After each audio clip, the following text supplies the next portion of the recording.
réunion du Conseil des ministres qui s'est tenue donc ce mercredi, donc 22 septembre 2021. Comme à son habitude, sous la présidence de son Excellence M. Roch-Marc Christian Kaboré, président du FASO. Nous avons débuté notre réunion à 9h, nous l'avons achevée à 14h45. Nous avons délibéré donc sur les dossiers qui étaient inscrits donc à l'ordre du jour. Nous avons entendu des communications orales, procédé à des nominations et autorisé donc des missions à l'étranger. Au titre de cette délibération, pour lesquels je voudrais partager, comme je le disais tantôt, quelques points essentiels, et au titre du ministère de l'Économie, des Finances et du Développement, le Conseil a adopté 7 rapports. Le premier rapport est relatif à un avant-projet de loi modificatif de la loi 2021-2015 CNT du 11 juin 2015 portant création, organisation et fonctionnement de l'Académie nationale des sciences, des arts et des lettres du Burkina Faso. Les modifications donc envisagées portent sur les organes d'administration de l'Académie nationale pour y introduire donc une efficacité dans la gestion. Ces modifications concernent 4 dispositions de la loi de 2015 et optent pour la fusion de certains organes d'administration et de gestion. Le Conseil des ministres, en délibérant sur ce rapport, a autorisé donc la transmission du projet de loi à l'Assemblée nationale. Le deuxième rapport est relatif à un décret qui érige la Direction générale du contrôle des opérations d'aménagement et de construction en établissement public de l'État à caractère administratif, donc désormais dénommé Office national du contrôle des aménagements et des constructions. Cet office, qui a pour rôle de contrôler toutes les formes d'aménagement et de construction réalisées sur le territoire national et de faire respecter la réglementation, dispose désormais de la personnalité morale et des moyens financiers adaptés à sa mission rendue critique par le non-respect des normes d'aménagement et de construction dans notre pays ces dernières années. Le Conseil, en adoptant donc le décret qui érige cette direction en EPA, établissement public à caractère administratif, souhaite donner donc les moyens au gouvernement de mieux contrôler la qualité des aménagements urbains et des constructions sur l'ensemble du territoire national. Le troisième rapport, lui, est relatif à un décret portant en création du dispositif national de pilotage de l'agenda du développement du capital humain dans notre pays. Le capital humain, faut-il le rappeler, est l'ensemble des connaissances, compétences et données d'expérience que possèdent des individus et qui les rendent aptes à participer à la création donc de richesses. Selon un indice d'appréciation, notre pays, le Burkina Faso, n'exploite que 40% du potentiel de son capital humain.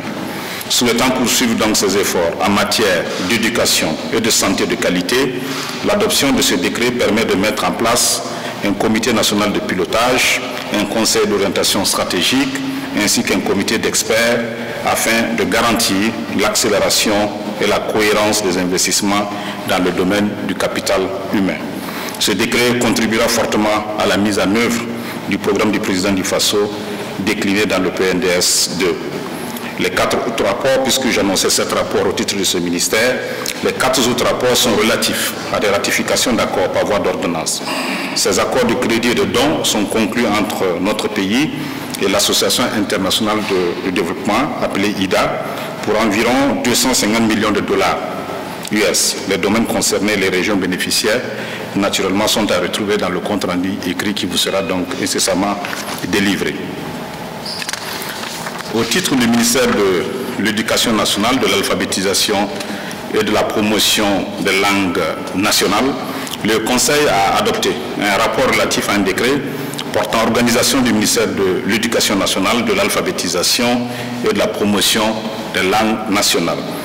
Au terme de l'article 9 du décret 2021, du 1er février 2021, portant donc attribution des membres du gouvernement, l'organisation du baccalauréat a été attribuée au ministère de l'Éducation nationale, de l'alphabétisation et de la promotion des langues nationales. Cette redisposition administrative de l'organisation de l'examen du baccalauréat intervient après celle de l'enseignement secondaire intervenue en 2016 avec le rattachement de l'enseignement secondaire au ministère en charge de l'Éducation nationale, de l'alphabétisation et de la promotion des langues nationales. L'examen et l'adoption donc d'un nouveau décret portant organisation du ministère vise à prendre en compte l'organisation de l'examen du baccalauréat par le MENAPLM et à désigner la structure de tutelle au sein de la Direction générale des examens et concours. L'adoption de ce décret a été également l'occasion de prendre en compte quelques aménagements dans le fonctionnement de la Commission nationale des langues nationales. Au titre du ministère de la fonction publique, du travail et de la protection sociale, le Conseil des ministres a examiné un projet de loi portant Code du travail du Burkina Faso.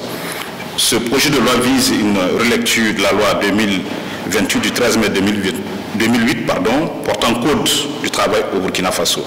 La relecture donc de ce Code de travail va permettre à notre pays de disposer d'un Code de travail innovant, prenant en compte les normes internationales du travail et les préoccupations majeures des acteurs du monde du travail.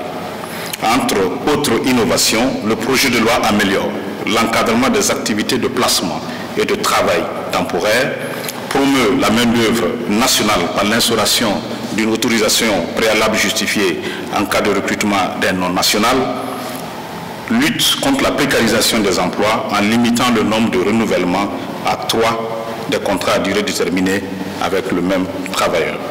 Un rappel, l'aboutissement de ce texte de projet de loi est le fruit d'un processus participatif avec les partenaires sociaux, à savoir donc le patronat et les travailleurs. Les innovations envisagées dans le projet de loi sont issues du consensus avec les partenaires. Au titre du ministère de l'Énergie, des Mines et des Carrières, le Conseil a adopté un rapport. Le rapport est relatif à un décret portant fixation des conditions de la fourniture locale dans le secteur minier. Le dit décret vise l'application de la loi 036-2015 du 26 juin 2015 portant Code minier du Burkina Faso et qui dispose en son article 101 que les titulaires de titres miniers ou d'autorisation ainsi que leurs sous-traitants accordent la préférence aux entreprises burkinabées pour tout contrat de prestation de services ou de fourniture de biens à des conditions équivalentes de prix, de qualité et de délai. Ce décret fait désormais obligation aux entreprises minières et à leurs sous-traitants d'accorder aux personnes physiques ou morales burkinabées tout contrat de prestation de services tout en définissant la liste des biens et services assortis de quotas à respecter. L'adoption de ce décret permet de promouvoir la fourniture locale des biens et services miniers, de faciliter le transfert des compétences et des technologies au profit des nationaux. Au titre du ministère de la Jeunesse, de la promotion de l'entrepreneuriat et de l'emploi, le Conseil des ministres a examiné un projet de loi portant réglementation et promotion du volontariat au Burkina Faso. Ce projet de loi qui va remplacer la loi 031-2007 du 29 novembre 2007 permettra à notre pays de renforcer la participation des jeunes à l'effort national de développement et d'améliorer leur employabilité. Le Conseil a marqué son accord pour la transmission du dit projet de loi à l'Assemblée nationale.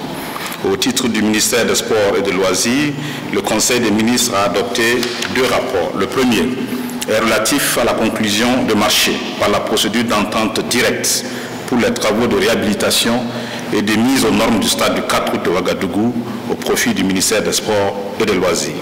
Le Conseil a marqué son accord pour l'attribution du marché à un groupement pour un montant de 14 792 665 661 francs CFA en TTC avec un délai d'exécution de 11 mois.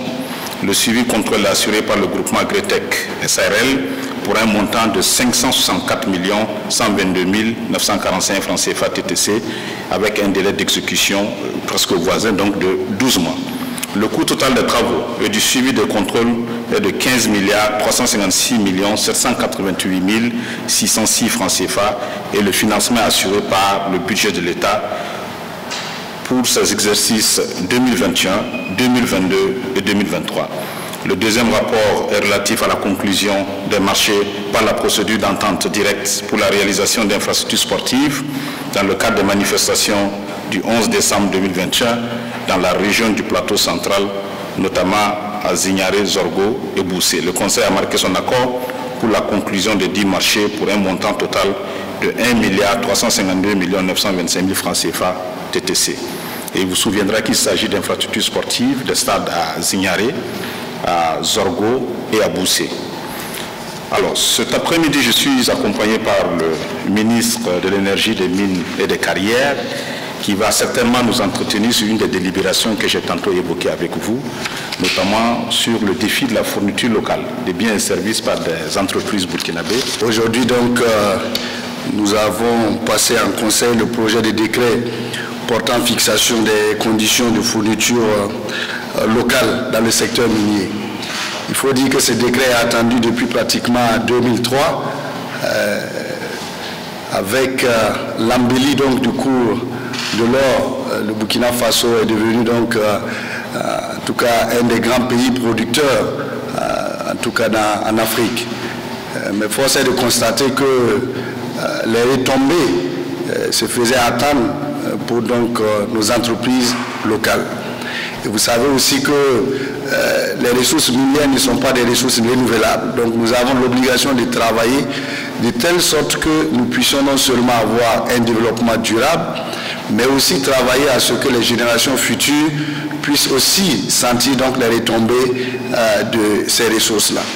C'est en cela donc que le président Roch Marc Christian Kaboré nous a donné une feuille de route qui est claire, qui est de travailler à ce que les ressources minières qui constituent donc le premier produit d'exportation au Burkina Faso puissent réellement bénéficier donc aux entreprises locales. Je puis dire qu'aujourd'hui c'est un grand jour pour notre secteur parce qu'avec ce décret, les sociétés minières maintenant ont obligation dans la chaîne donc d'achat de réserver un certain pourcentage pour les entreprises locales et de faire de telle sorte que cette manne-là que nous avons puisse réellement bénéficier aussi aux entreprises burkinabées. Je prendrai quelques exemples. Quand vous regardez par exemple la chaîne donc de fourniture des hydrocarbures et des lubrifiants, vous avez donc, ce sont des entreprises burkinabées qui s'occupent donc du transport, que ce soit du port jusqu'à la mine, mais nous n'avons pas donc d'entreprises burkinabées qui sont présentes donc dans cette chaîne-là. Avec donc ce décret, les mines ont obligation de réserver un certain pourcentage pour les entreprises locales. Je pense que c'est une très grande victoire et c'est la même chose pour toute la chaîne d'achat.